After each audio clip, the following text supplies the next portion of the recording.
이 시간 저는 하박국 2장 1절로부터 4절까지의 말씀을 가지고 물음표의 길 가운데에 믿음으로 살아내기, 물음표의 길 가운데에 믿음으로 살아내기라는 제목으로 함께 하나님의 말씀을 나누고자 합니다. 여러분, 한 가지 질문을 한번 드려보려고 하는데, 혹시 이 정의에 대해서 어떤 단어인지를 한번 답할 수 있으실까요?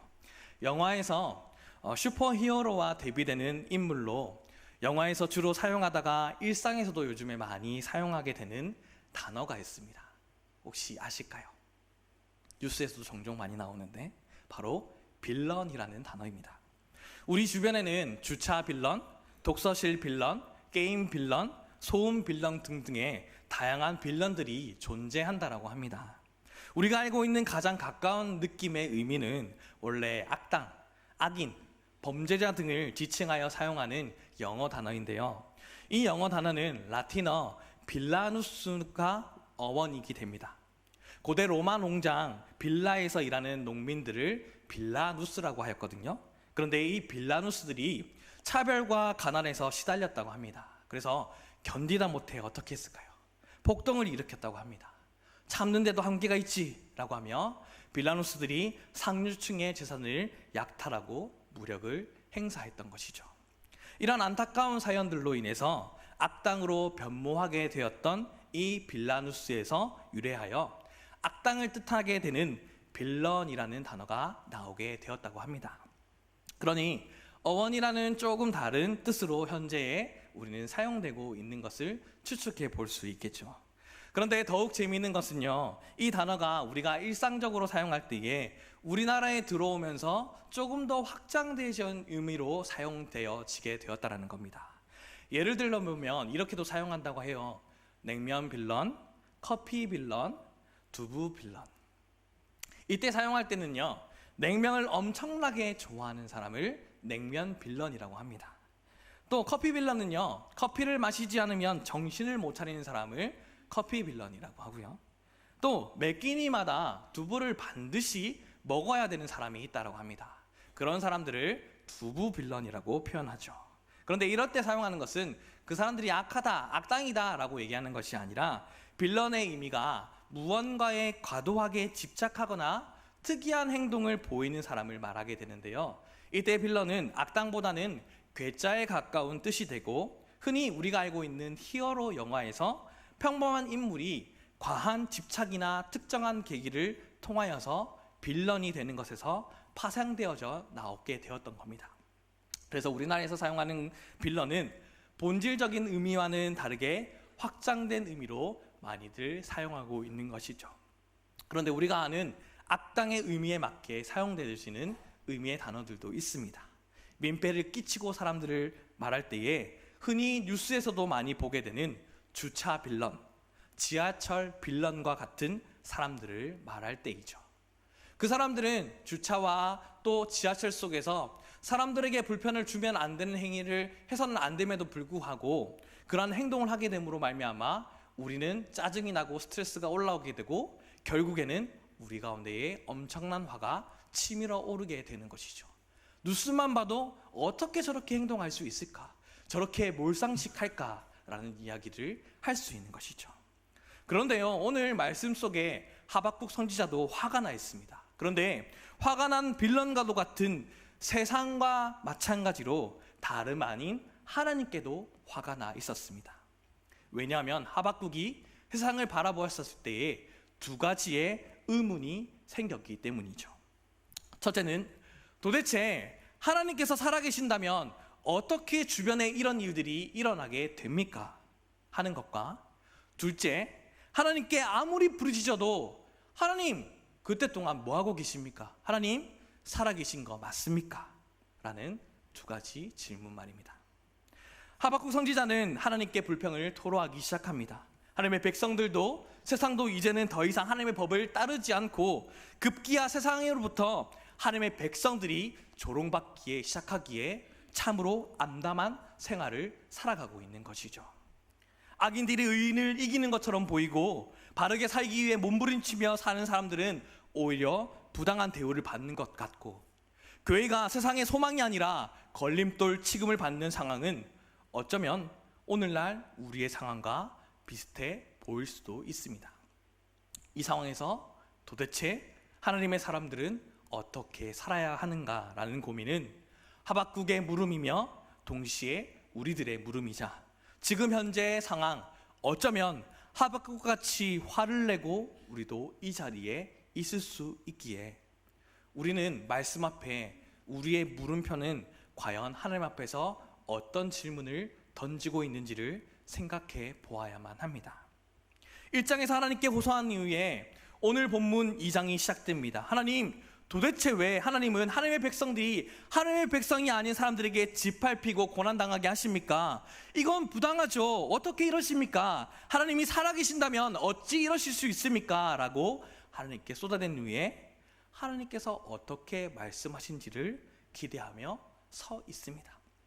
이어서 오늘 본문을 포함한 2장은 이에 대한 하나님의 대답이죠. 하나님의 대답을 들은 하박국의 반응은 하나님께 호소하던 그의 상황은 아직 변화되지 않았지만 의인들을 향한 하나님의 구원의 계획을 듣게 되고 감사의 마음으로 찬양을 드리는 고백으로 바뀌어지게 됩니다. 여전히 사회는 불의하고 하나님의 말씀을 지키라는 열정이 해이져 있고 조만간 바벨론이 유다를 공격해 포로를 잡혀가는 그러한 어려운 상황이 그 앞에 기다리고 있지만 하나님께서는 하박국을 통하여 입술의 고백을 하게 하십니다. 하나님의 백성으로 이 땅을 사는 데에 무화과 나무가 무성하지 않고 포도나무에 열매가 없고 감람나무에 소출이 없고 밭에는 먹을 것이 없고 우리의 양이 없고 외양간에 소가 없어도 하박국 선지자의 마음은 기쁨으로 가득 차 있었습니다. 왜냐하면 그럴지라도 나는 하나님으로 말미암아 기뻐하고 즐거워하겠다. 왜냐하면 언젠가는 하나님이 나를 높은 곳에 다니게 해주실 것을 내가 들었고 보았기 때문입니다. 아멘. 이 기쁨의 고백을 놓치지 않는 주의 백성들이 되십시오. 우리가 잘 아는 결론도 이 결론이지만 사실 우리에게 필요한 것은 도대체 어떻게 이런 반응이 나오게 되었을까라는 의문이 되겠죠. 그 물음에 대한 답이 오늘 본문 하박국 2장 2절부터 4절에 기록되어 있습니다. 우리가 한 목소리로 함께 다시 한 번 더 읽어보도록 하겠습니다. 함께 읽겠습니다. 시작. 여호와께서 내게 대답하여 이르시되 너는 이 묵시를 기록하여 판에 명백히 새기되 달려가면서도 읽을 수 있게 하라. 이 묵시는 정한 때가 있나니 그 종말이 속히 이르겠고 결코 거짓되지 아니하리라. 비록 더딜지라도 기다리라. 지체되지 않고 반드시 응하리라. 보라, 그의 마음은 교만하며 그 속에서 정직하지 못하나 의인은 그의 믿음으로 말미암아 살리라. 아멘. 하박국 선지자에게 들려주시는 말씀은 오늘 이 시간 우리에게 들려주시는 하나님의 말씀인 줄로 믿습니다. 하나님께서는 우리를 향해 말씀하시겠죠. 너희도 이 세상 살면서 화가 나겠지. 세상을 향해 소리치고 싶고 심지어 이 자리에 나와서 나에게 소리치고 싶은 그 심정 모르는 것 아니야. 그러나 잘 들어. 그러나 잘 듣고 영적인 눈을 뜨길 바란단다. 그리고 내가 들려준 이야기를 통하여 새롭게 된 하박국처럼 말씀으로 이 시간 새롭게 되어 여전히 변하지 않는 세상 속에 기쁨으로 살아가는 것, 그것이 곧 믿음이단다. 이 말씀이 2024년도 중반 또 하반기를 시작하며 무더운 여름 휴가 및 재정비를 하는 우리에게 하시는 말씀처럼 들려야 할 겁니다. 우리는 하나님의 백성이며 하나님의 사람입니다. 이 땅을 살지만 하나님께 속한 사람들입니다. 우리에게 다가온 어려움을 만날 때에, 가정과 생업의 위기를 만날 때에, 교회와 나라 가운데의 위기를 만날 때에, 역사 가운데 불합리하고 이해할 수 없는 힘든 상황을 만날 때에 다름 아닌 말씀 앞에 선 우리가 하나님의 사람이라는 것을 가장 먼저 기억해야만 합니다. 하나님께서는 성경을 통하여 늘 하나님의 사람은 믿음으로 살아가야 된다라고 우리에게 반복적으로 강조하시며 말씀하셨기 때문이죠.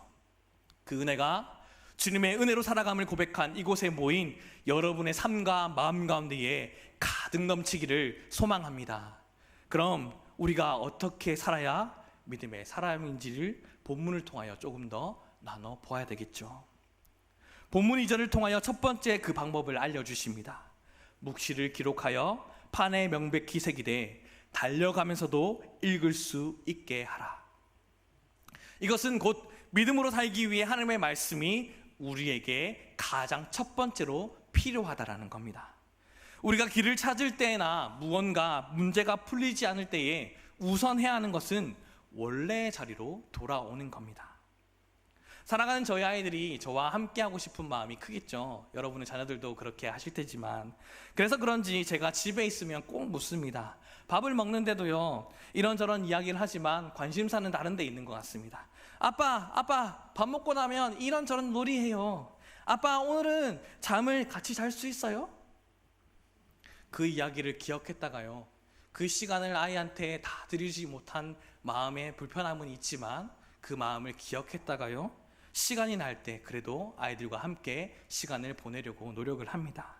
그 날 때가 명절 때여서 한 번은 윷놀이를 아이들에게 가르쳐주면서 가족과 함께 즐겁게 보내라고 이렇게 자신들의 얼굴을, 즉 자신들이 말이 되어서 게임을 진행하면 정말 재미있어 할까라는 기대로 하민이, 하윤이, 하온이의 얼굴이 그려진 말을 준비해서 다 같이 윷놀이를 해보았는데요, 우리 부모의 마음도 그렇겠지만 내가 해준 것보다 더한 것들로 기뻐할 때에 얼마나 기쁩니까?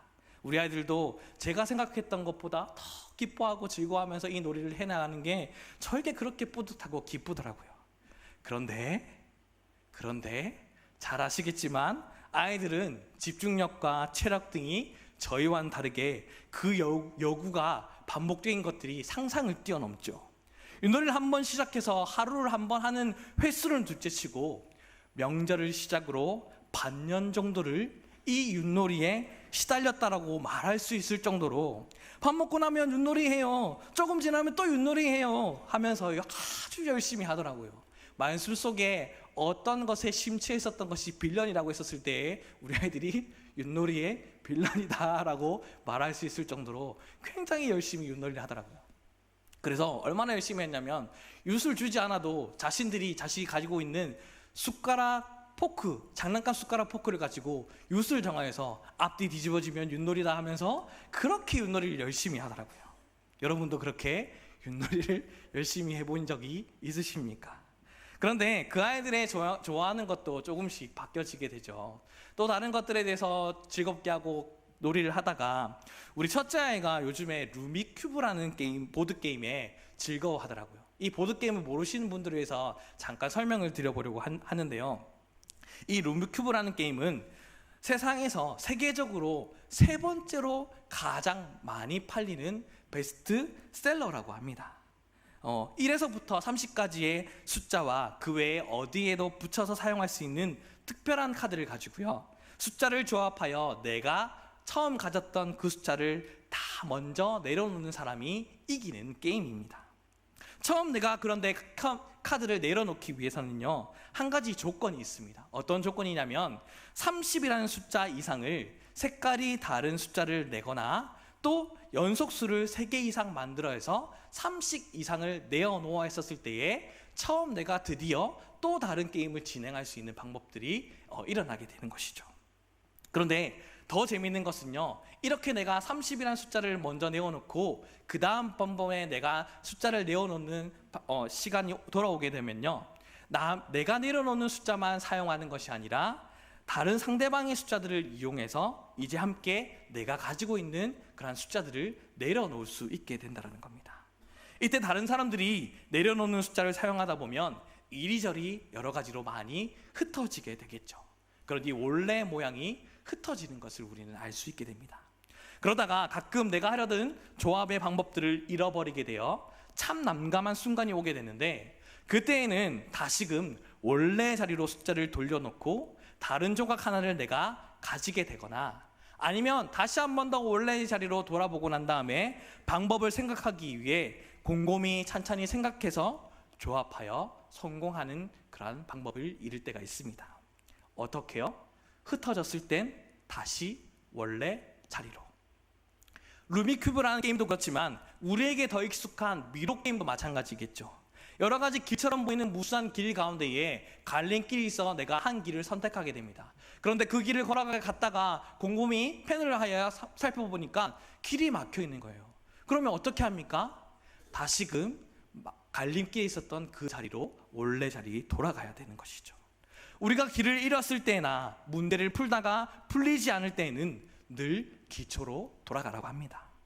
길에서는 원래 출발했던 자리가 기초 기준이 될 것이고, 복잡한 수학 문제와 같은 경우에는 결국 그 문제의 기본이 되는 기초 공식 또는 해결 방정식과 같은 것들이 될 것이겠죠. 우리의 삶에서는 어떠할까요? 삶에서 이럴 때 세상 사람들은 점집을 찾아갑니다. 그리고 노력과 운을 믿습니다. 그럼 우리는 어떻게 해야 합니까? 이해가 안 되고 답답한 일을 만났을 때에 하나님의 사람은 다시 하나님의 말씀으로 돌아가야만 합니다. 왜 그렇습니까? 세상은 하나님의 말씀으로 시작되었으니 말씀이 곧 우리의 기초가 되기 때문입니다.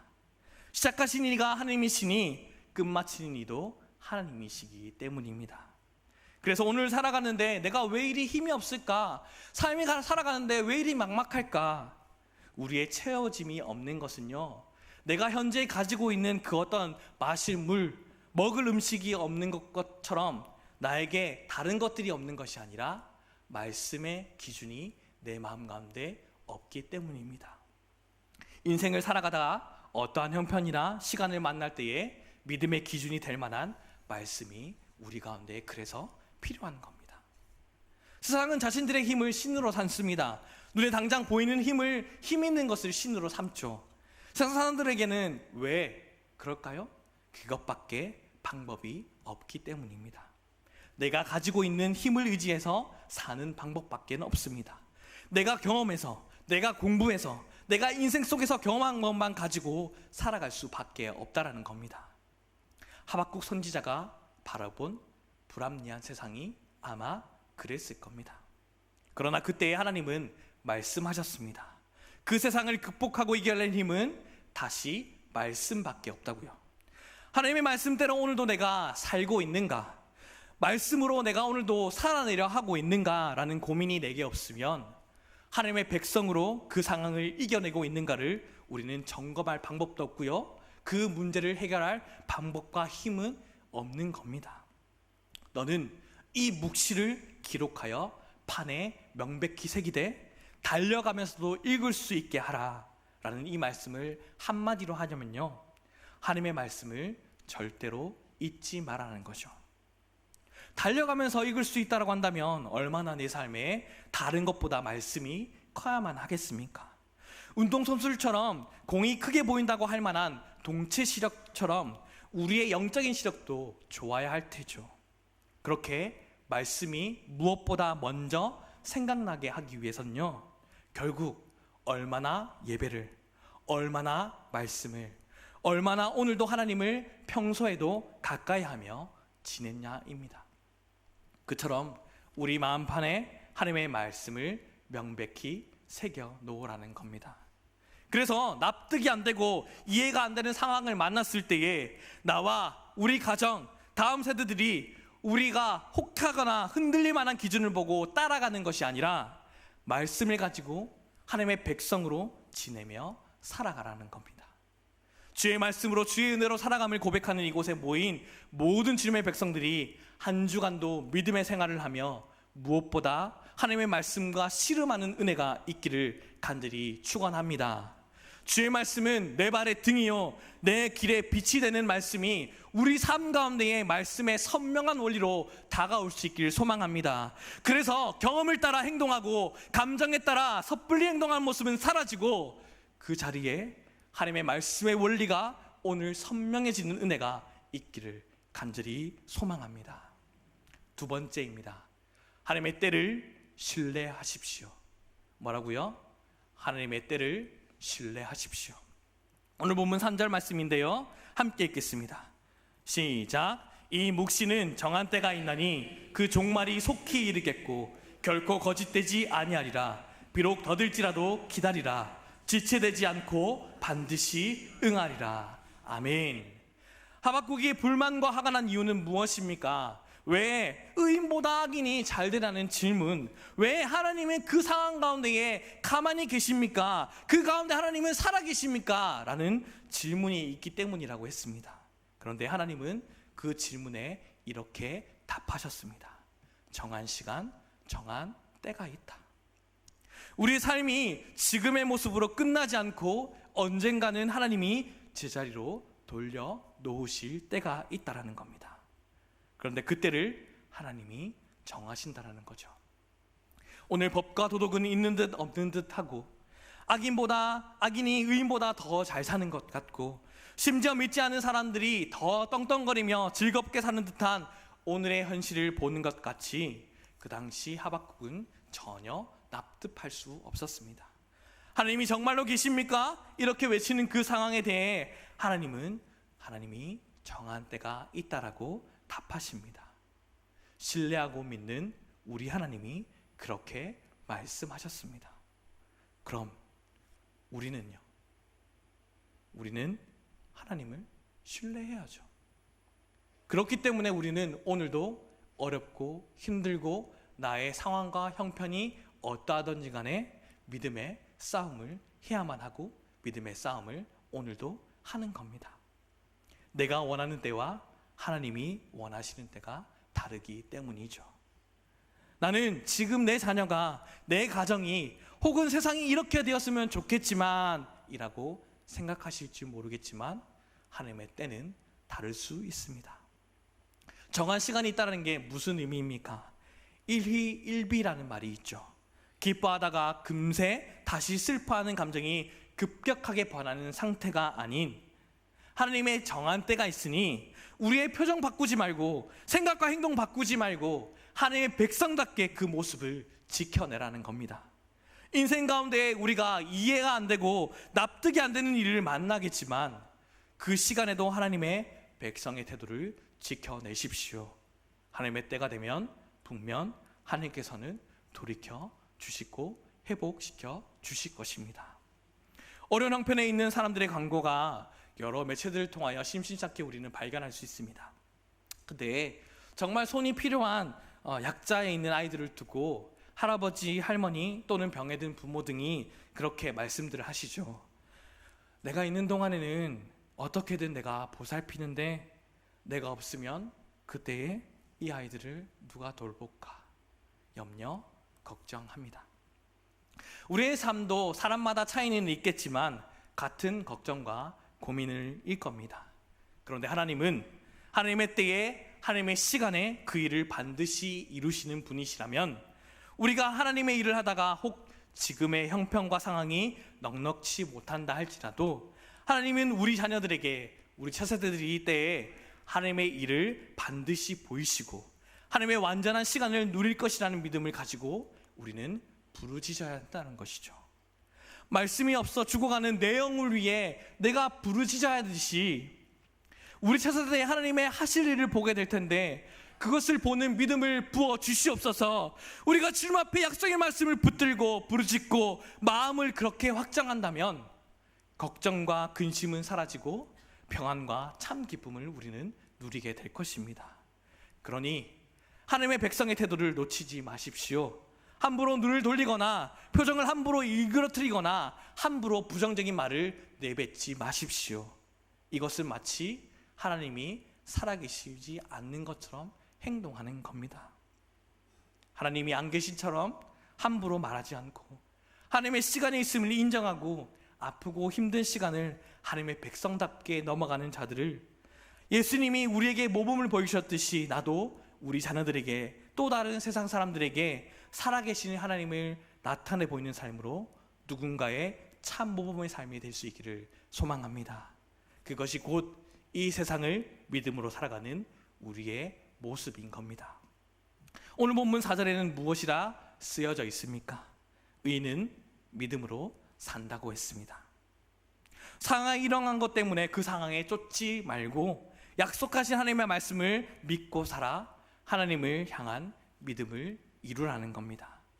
믿음, 에무나라는 이 단어는요, 견고하게, 확고하게, 신실하게, 충실하고 성실하게라는 의미처럼 주의 약속하신 말씀을 믿는 믿음으로 그렇게 살아내라는 하나님의 마음이 담겨져 있습니다. 그 믿음이 진정 우리에게 있고 오늘도 그것을 갈망하며 이 자리에 나오셨습니까? 그것이 오늘 없기에 여기까지 인도하셨고 오늘도 역사하시며 앞으로도 함께 하실 하나님 앞에서 우리는 하박국 1장의 호소처럼 하나님 어떻게 이러실 수 있습니까? 하나님 진짜 살아계십니까? 라고 말하는 인생이 되어버린 것은 아닙니까? 우리는 달라야 합니다. 하나님 앞에서 간절히 부르짖어야 한다면 세상과 나를 비교하며 나에게 없는 것을 주시옵소서라고 달라고 부르짖고 호소하며 사는 것이 아니라 주님 어찌 저에게 주를 향한 믿음이 이렇게 없습니까? 오늘도 저를 살리시고 이끄시며 우리 가정을 우리 교회를 인도하시는 분은 하나님이시니 다른 것은 없어도 되니 긍휼을 베풀어 주시고 연약한 나의 마음 가운데 주의 마음을 부어주셔서 오늘도 주를 믿는 믿음 더 부어주시옵소서 라고 기도하며 부르짖는 우리의 모습이 있어야 될 줄로 믿습니다. 하나님의 약속의 성취인 예수 그리스도의 마음을 제게 주시옵소서라고 기도하는 것처럼 상황을 보는 것이 아니라 그 약속에 대한 신뢰가 믿음이자 말씀이 육신이 되신 예수 그리스도를 믿는 믿음으로 예수의 길을 걸어가는 것, 그것이 곧 이 시기를 이 세대를 살아가는 우리의 진짜 모습, 자꾸만 던져지는 물음표와 같은 길을 걸어갈 때에 참으로 믿음으로 살아내는 주님의 백성들의 참 모습인 겁니다. 사랑하는 성도 여러분, 이후에 하나님께 호소했던 이 상황은 온데간데 없고 아직 변화되지 않은 상황이 그의 앞에 펼쳐졌지만 의인들을 향한 하나님의 놀라우신 구원의 계획을 듣고 감사의 마음으로 나는 여호와로 말미암아 기뻐하고 즐거워하겠다라는 하박국의 고백처럼 우리의 입술과 생각과 마음과 삶이 이 말씀을 통하여 하나님의 마음을 알게 되었으니 우리도 그렇게 한 주간을 살아갈 수 있기를 소망합니다. 우리 삶의 최종 목적지인 하나님의 나라, 예수님께서 이 땅 가운데 오셔서 말씀하신 복음의 길, 생명의 길을 주님 앞에서 용기 내어 살아가는 우리의 삶은 결코 실패란 없습니다. 주님은 살아계시고 역사하시기에 하나님이 반드시 우리에게 약속의 말씀을 이루어 주실 것이기 때문입니다. 그런 삶을 위해 늘 하나님의 말씀을 기준 삼으십시오. 어떤 상황을 만드든지 함부로 좌절하지 마십시오. 절망하지 마십시오. 세상을 선택하지 않고 늘 씨름하는 가운데에 하나님의 백성다운 삶으로 주님 부탁하신 사명의 자리를 늘 감사와 기쁨으로 찬양의 삶을 살아내는 용기와 믿음이 우리 모두에 있기를 간절히 소망합니다. 그런 마음으로 이 시간 함께 찬양하실까요?